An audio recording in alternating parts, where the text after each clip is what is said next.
Salut à tous. Aujourd'hui, plongez dans une interview explosive avec Vadim Novinsky, protodiacre ukrainien et ancien député, désormais en exil après des sanctions de Kiev. Il lance une accusation choc. Le gouvernement de Zelensky chercherait-il à éradiquer le christianisme en Ukraine? Rien que ça. Selon lui, l'église orthodoxe ukrainienne, forte de 7 millions de fidèles, est dans la ligne de mire. Les églises sont confisquées par des soldats armés, des fidèles brutalisés et des prêtres, comme le métropolite Arseny, jetés en prison sous des prétextes flous. Même la laure des grottes de Kiev, un haut lieu spirituel, serait menacée. Et pendant ce temps, n'oublions pas les Palestiniens, chrétiens et musulmans, qui endurent un déluge de bombes. Pour ceux qui veulent voir l'interview complète, le lien est en descriptif. Merci de vous joindre à nous.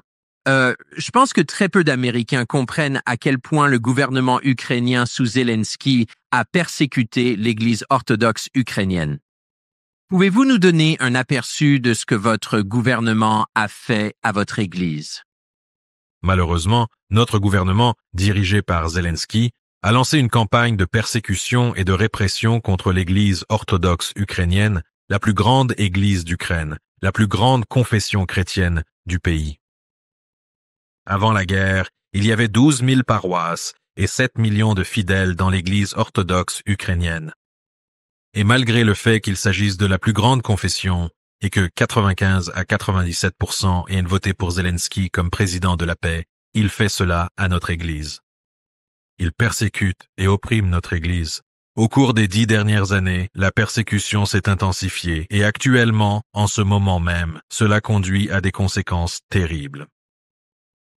Comme vous le savez, au Parlement, une loi a été adoptée qui, en réalité, interdit l'Église orthodoxe ukrainienne. Ainsi, nos archevêques sont soumis à la persécution. Des affaires pénales totalement fausses sont ouvertes contre eux. Nos paroissiens sont battus, nos églises confisquées, si bien que le satanisme prospère en Ukraine. C'est une véritable horreur. Et certains métropolites sont en prison. Ils sont assignés à résidence. Donc, certains métropolites sont en prison, d'autres en résidence surveillée. Parmi les exemples, il y a le métropolite Arseny, qui est actuellement en prison et qui est le chef du Sverogorski Collaborative. Il est en prison sous des accusations totalement infondées. Le métropolite Féodosie, le métropolite Luka, le métropolite Anthony, ils sont tous assignés à résidence.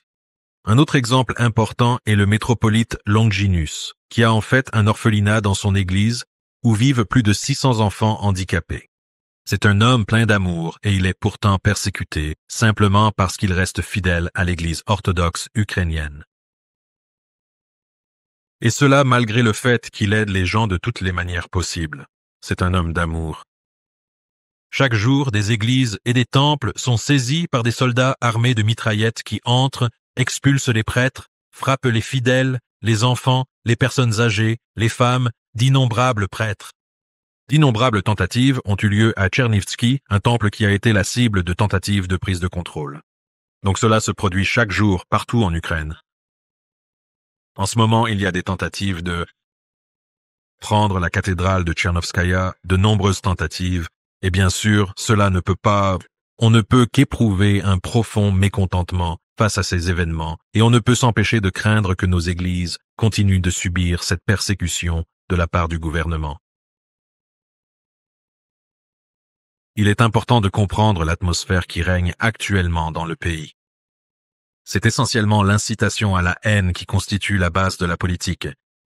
La haine qui repose sur le mensonge, la tromperie. Notre Église dit la vérité. Notre Église dénonce le péché, et en ce moment, c'est en fait une période favorable pour notre Église. Chacun peut montrer sa loyauté et sa foi malgré toutes les persécutions, malgré toute l'oppression. Nous prions pour les autorités. Nous prions pour Zelensky, afin qu'à un moment donné, il retrouve la raison et s'arrête. Nous espérons sincèrement que Zelensky tiendra sa promesse et rétablira la paix religieuse, car 95 à 97% des électeurs ont voté pour Zelensky, ont voté pour lui en tant que président de la paix et pour qu'il mette fin à la haine religieuse qui sévit dans notre pays.